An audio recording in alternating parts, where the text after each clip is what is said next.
Ho, Tudor-minded people. It's Philadelphia Carrie for Tudor Time Machine. The word I share with you this week is Heidegyes.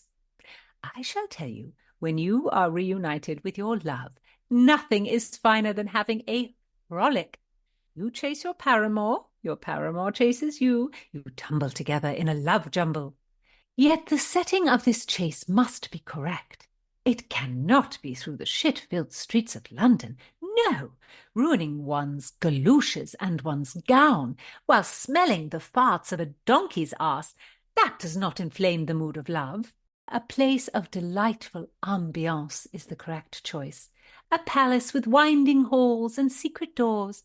Or, even better, a garden with well-brushed stone pathways, fragrant blossoms, and a dolphin-spouting fountain, and not a servant in sight.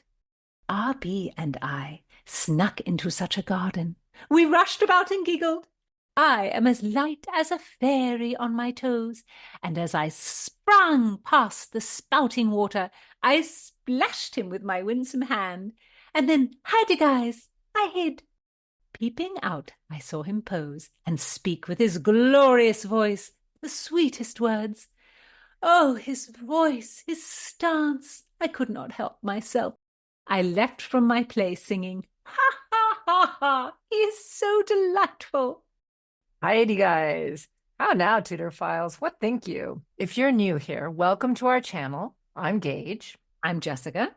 And we're here with Philadelphia Carrie for Tudor Word of the Week. Don't miss a word, and listen to the Tudor Time Machine Story Project. So diverting. And I pray bid you tell a ningle and ring the little YouTube bell. Tudor Files, thank you for listening. Every one of you has the wit of Rosalind and the heart of Cordelia. And don't be shy about writing to Philadelphia on YouTube, or please suggest a word that you're curious about, a Tudor word that you've come across that you don't know the meaning of. We really love hearing from people, and we love having suggestions. How do you spell our Tudor Word of the Week, Philadelphia? This word is not so easy to spell. Heidegyes.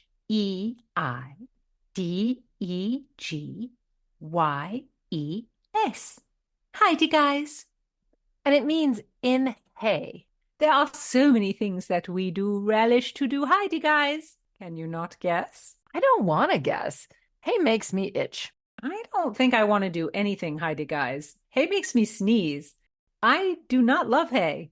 Me either. It makes my nose swell up. Oh, you are a grumpy twosome. Hay has many a purpose. We do fill mattresses with hay. I do love to rest on a haystack with my love beside me, listening as he recites to me. He recites his lines to you? Or like the whole play? Not his lines. R.B. does have a fine mind. Do not think him foolish because he is an actor upon the stage. He can recite many a poem, and even a sonnet. And I bethink me that he understands them too. Well, perhaps not all their subtleties, but enough. And listening to that voice, it is a fine way to while away the hours. Well, I guess reciting poetry is not as popular now as it was in the 16th century. But our word of the week is in a poem by John Lyly, who's a poet and playwright, and he came to prominence just before Shakespeare. He was born in 1553 or 1554 in Kent, and he went to Oxford to study. And he did earn a degree, which really was not very common. Right. Most people in this period, they went to Oxford very young, like at around 14, actually. And they sometimes just stayed a year or two just to simply see and be seen and to make connections. I think there's some schools like that today. Definitely. To see and be seen is far more important than something in some musty-dusty book.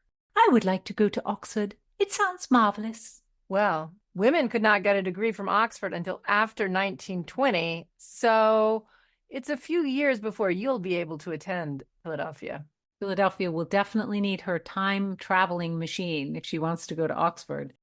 So Lyly, who was fortunate enough to go to Oxford, wrote prose, poetry, and plays, and some people consider the first book he wrote, Euphues, to be the first novel in the English language, but I think I have read that sentence many times before speaking about different books.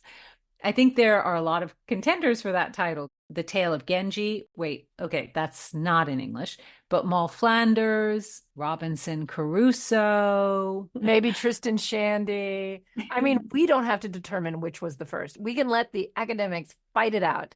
But Lily's book was constructed as a series of letters. So if it was a novel, it was an epistolary novel. While reading it, I did bethink myself of Philosophatrix, for not only does it tell the story of a rake, the letters muse on matters of the heart and of the universe. It sounds good. Maybe I should give it a read. Yeah, read it in the Heidegyes. Yeah, I'll go to a farm. But John Lilly didn't stick with books. He started writing plays, and he actually was a pretty prominent playwright. He had 8 plays performed between 1584 and 1589. And this is kind of the early days of the Tudor theater. There's speculation that he actually wanted to be the master of the revels, but he never got that job. Edmund Tilney got it, and he stayed in that position for 31 years, because you were not going to leave that position once you got it. Lily's first play, Endymion, is considered revolutionary, though, because he was the first person to write dialogue between characters in prose. And he was very, very popular for a few years. And I'm sure he thought it was all going to turn his way. And he was hoping for some preferment from Queen Elizabeth. And in 1593, he wrote, 13 years your highness's servant, but yet nothing. 20 friends that though they say they will be sure, I find them sure to be slow. 1,000 hopes, but all nothing. 100 promises, but yet nothing. Thus, casting up the inventory of my friends' hopes, promises, and times, the sum total amounteth to just nothing. I mean, it's sad. Terrible, yeah. He died early in the reign of James I, and he was poor and out of fashion. Oh, ferme la bouche! You ruined the poem R.B. hath said with your tale of woe. I am not interested in John Lely. I am a fancy monger, and I have no ears to hear you. My apologies. I'd like to hear the poem he recited for you. I shall tell you. It is Fairy Revels. Pinch him, black and blue. Saucy mortals must not view what the Queen of Stars is doing, nor pry into our fairy wooing.